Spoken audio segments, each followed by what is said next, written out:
What's up, guys? I'm the Tribune here to give you my preview for Arsenal versus Southampton back after the international break. And you know what? I'm actually kind of annoyed that the international break is over because Unai Emery is still the Arsenal manager. The Arsenal board have done absolutely nothing, and we go again playing 10 men behind the ball against a 19th place Southampton team who, let's not forget, conceded 9 goals against Leicester probably about 2 to 3 weeks ago now at home. A lot to talk about, not just obviously to do with Arsenal. We are, like I mentioned,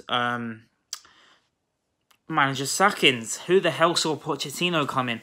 He's been sacked by Tottenham Hotspur a few days ago, and Mourinho has come in to replace him. I'll tell you what, it would never happen in a million years. If the Arsenal board have any sort of ambition, they go out there and they at least approach Pochettino, give him as much money as he wants, and see what he says. If they don't even approach the guy, what he did over there with them, I can say it now, was, you know, they were a nothing side before Poch came in, and now they're regarded as one of the top teams in England. And obviously, it's not been great over the last year for them, but, you know, they wouldn't be where they are today without that manager. And I feel like we're in kind of a position where I think our young players would thrive under a manager like Pochettino. He could really elevate them. He could elevate the side. He plays an attractive style of football. Yes, he hasn't won any trophies, but could you imagine if he came to us and won things? Them up the road would absolutely hate it, and it would be absolutely brilliant. But let's be real, I can't see that happening. Stranger things have happened in football. Let me know down below, though, before I get into this preview properly. Would Arsenal fans specifically, would you take Pochettino at Arsenal? I would 100%. But we are here, and Unai Emery is still in the Arsenal job, and 3 points, and I say this every single preview for the last month, is an absolute must-win game. We need to get back to winning ways. We're back, like I mentioned, after the international break. We should all feel refreshed. Looks like Xhaka's back in contention. According to the presser of Emery today, I don't really know how I feel about this. I personally don't think that he should play for Arsenal again still. He still seems reluctant about the whole situation with Xhaka. And I think it would be wrong to rush him straight back in. I know he scored for Switzerland, and fair play to him during the break. But, you know, it's going to take a while for that bridge to come back together. And for me, I can't see that happening. And I think he'll be out the door in January. I really do. I mean, it's a shame, really, but it is what it is. And the main thing I want to talk about is this whole back three, back four situation. He's tried out the back three over the last couple of games. Obviously, we lost to... Did we lose to them? Or did we draw? No, we drew to Victoria, and then we lost to Leicester just before the international break. He tried out the back three. It didn't work, mainly because we were trying to play 11 men behind the ball with... Literally, we have a front four that's over £250 million worth of talent, and we're making them play 10 men behind the ball against Leicester, and we probably will be doing the same against Southampton at home, and I'm hoping that we don't, but this is just how I feel. I used to be a lot more optimistic during these previews, but it's really hard to, because the football has been absolutely diabolical, and something needs to change, and I can't even blame Unai Emery, because at this point, he's surpassed the requirements for me. And yes, if we win, it'll probably be paving over the cracks. But for me, I'm just hoping that he has a change in his ways. He's thought about it during the international break. He should be playing Torreira in his natural position, because there's even talks that he might be out the door. Playing Ozil in his right position. They should be playing the front four of Pepe, Aubameyang, Lacazette, and Ozil, all in their correct positions. None of these wing-backs and full-backs and all this rubbish. Play it all properly. Play players in the right position, and just play it an attractive style. Not even an attractive style of football. Just better philosophy of football. Because this is just... There's been a proper pressing team is Liverpool. You see the way they press forward and they attack. That's what Emery thinks we are. But we're not. we're trying to press on the front. Aubameyang and Lacazette over the last few weeks haven't exactly been on it, which, you know, is... They're literally being told to feed off scraps. And I can understand the frustration. Obviously, 2 days after the Leicester game, this has been kind of swept off to the carpet, but I wanted to mention it. This whole David Ornstein thing a couple of weeks ago, I was going to make a video on it, but I thought, I'll wait to the preview, I'll see what's happened, see if it simmers down, and it has.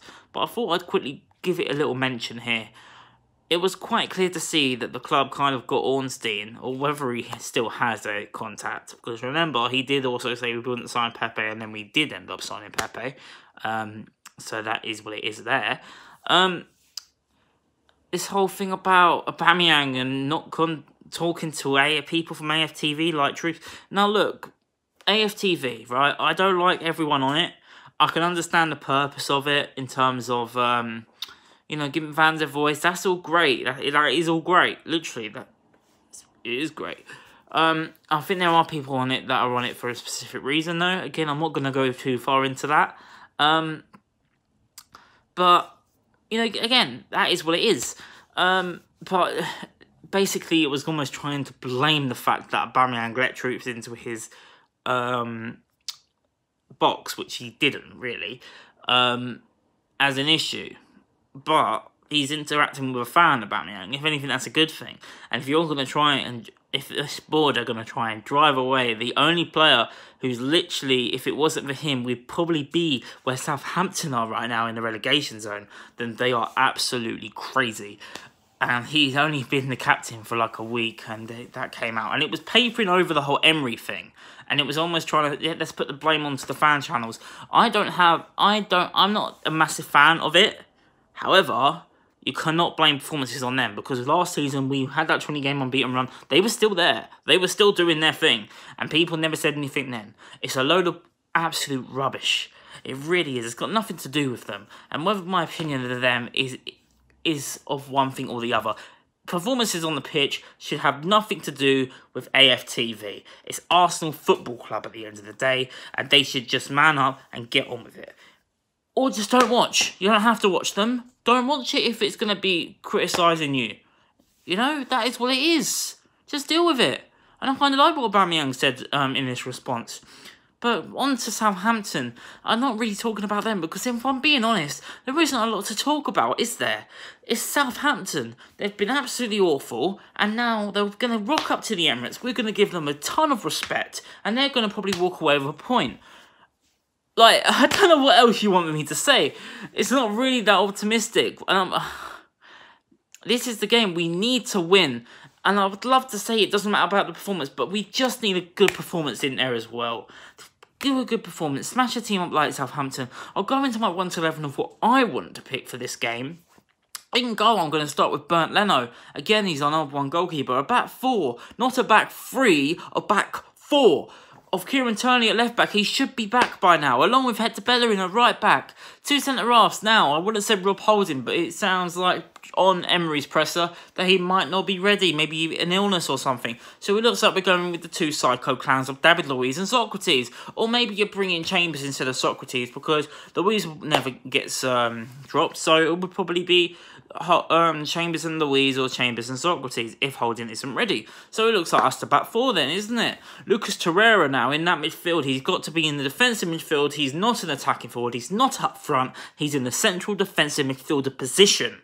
That's where he should be. Otherwise, he will go, because his agent has been chatting in the international break. A lot of agents have.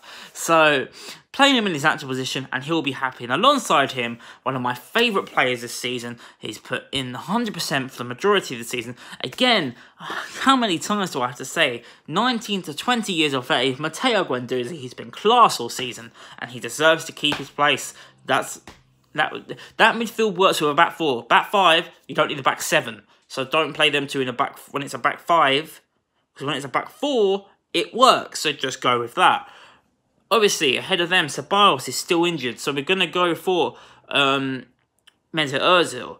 And then in front of them, the front 3 of Aubameyang, Pepe, Lacazette. We have not seen that front 4 in this formation.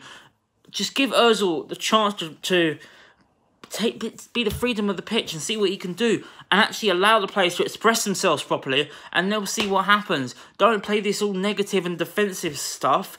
Actually go for it in games and go for things, and it will be great. It will be absolutely great if we can go out and get a win. I'm just not very confident. My prediction, I'm not even going to lie to you, it's a 1-0 win at Aubameyang to get us out of jail again, because I just cannot see anything else under this manager. And until the board need to step up and do something, go out and see if you can get Pochettino. Allegri's available. You've had 2 weeks. Are you going to wait and see if we lose to Southampton? Because we should have been gone after Leicester. He should have been gone after Leicester. And if we win, we go on to a bit of a run. I'd like to see him, you know, if we get a good run going, that'd be absolutely great. And we'll see where we go from there. And we'll see after Christmas, and we'll assess it from there if he can get a good run of games going. But if he loses this game against Southampton, and I've said this already, he should be done already. He's done. He's got to be done. There's no excuses from the board. Sack him on the evening. Sack him on the evening if we lose to Southampton. Let me know what you guys think in the comments down below. I know I'm not really saying a lot about Southampton, but if we give them too much respect, they will go out and try and attack us, like a lot of teams do now.